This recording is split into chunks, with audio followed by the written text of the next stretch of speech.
ជំនួបឧបនាយករដ្ឋមន្ត្រីក្រសួងការពារកម្ពុជានិងឧបនាយករដ្ឋមន្ត្រីក្រសួងការពារជាតិថៃលោកព្រំថាមិឆៃយ៉ាឆៃនៅថ្ងៃសៅរ៍នេះបានចេញសេចក្តីថ្លែងការណ៍មួយទាក់ទងនឹងភាពតានតឹងដែលកំពុងបន្តនៅព្រំដែនកម្ពុជាថៃបន្ទាប់ពីកម្ពុជាច្រានចោលកិច្ចខិតខំប្រឹងប្រែងដើម្បីបន្ធូរបន្ថយស្ថានភាពហើយជំនួសមកវិញនៅការបង្កើនវត្តមានយោធារបស់ខ្លួន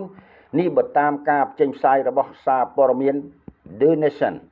របស់ថៃកាលពីថ្ងៃទី7ខែមិថុនាឆ្នាំ2025សេចក្តីប្រកាសមានដែលចេញនៅវេលាម៉ោង7ព្រឹកថ្ងៃទី7ខែមិថុនាមានខ្លឹមសារដូចតទៅកាលពីថ្ងៃទី5ខែមិថុនាខ្ញុំបានពិភាក្សាជាមួយឧបនាយករដ្ឋមន្ត្រីនិងជារដ្ឋមន្ត្រីក្រសួងការពារជាតិកម្ពុជាដើម្បីផ្លាស់ប្ដូរទស្សនៈស្តីពីស្ថានភាពព្រំដែននៅអរញ្ញស្រកែវបន្ទាប់ពីកិច្ចពិភាក្សានោះព័ត៌មានមួយចំនួនត្រូវបានផ្សព្វផ្សាយជាសាធារណៈដែលខុសពីខ្លឹមសារដែលបានពិភាក្សានៅក្នុងកិច្ចប្រជុំជាអកុសលសំណើស្ថាបនាដែលមានគោលបំណងកាត់បន្ថយការប្រជុំមុខដាក់គ្នានិងការជំរុញសន្តិភាពត្រូវបានច្រានចោលម្យ៉ាងទៀតកម្ពុជាបង្កើនស្ថានភាពដោយការបង្កើនកម្លាំងយោធានិងបង្កើនភាពតានតឹងក្នុងតំបន់យើងក៏យល់ឃើញថាវាជាការចាំបាច់ដើម្បីពង្រឹងវិធានការរបស់យើងនិងពង្រឹងវត្តមានរបស់យើងយ៉ាងណាក៏ដោយខ្ញុំសូមបញ្ជាក់ពីគោលចំហរបស់យើងដោយបានពិភាក្សាជាមួយនាយករដ្ឋមន្ត្រីដូចតទៅមួយប្រទេសថៃនឹងមិនអនុញ្ញាតឲ្យមានការរំលោភលើអធិបតេយ្យភាពរបស់ខ្លួនក្នុងកលៈទេសៈណាក៏ដោយហើយត្រៀមខ្លួនយ៉ាងពេញលេញដើម្បីការពារ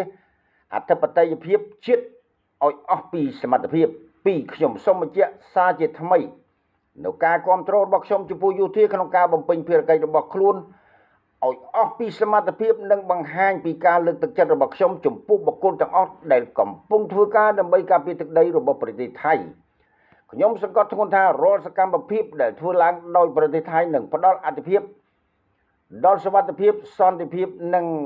សន្តិសុខរបស់ប្រជាជនដែលរស់នៅតាមតំបន់ព្រំដែនក៏ដូចជាសុខុមាលភាពរបស់បុគ្គលិកយោធាដែលខិតខំប្រឹងប្រែងរបស់យើង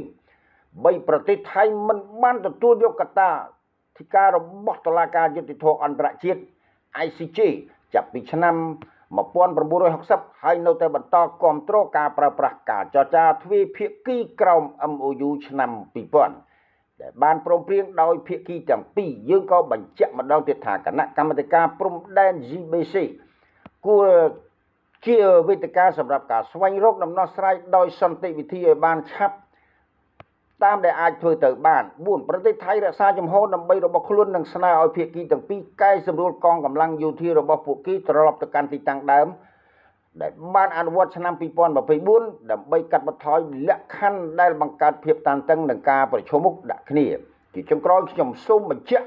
ឲ្យច្បាស់ថាខ្ញុំមិនយល់ស្របនឹងសកម្មភាពណាមួយដែលរំលោភលើអធិបតេយ្យភាពរបស់ប្រទេសថៃនោះទេរាជរដ្ឋាភិបាលនិងយោធាបានត្រៀមខ្លួនយ៉ាងពេញលេញនឹងរក្សាការពាររក្សាអធិបតេយ្យភាពរបស់ប្រទេសយើងដោយគ្រប់តម្លៃខ្ញុំសាន់រិនធ្វើសេចក្តីរាយការណ៍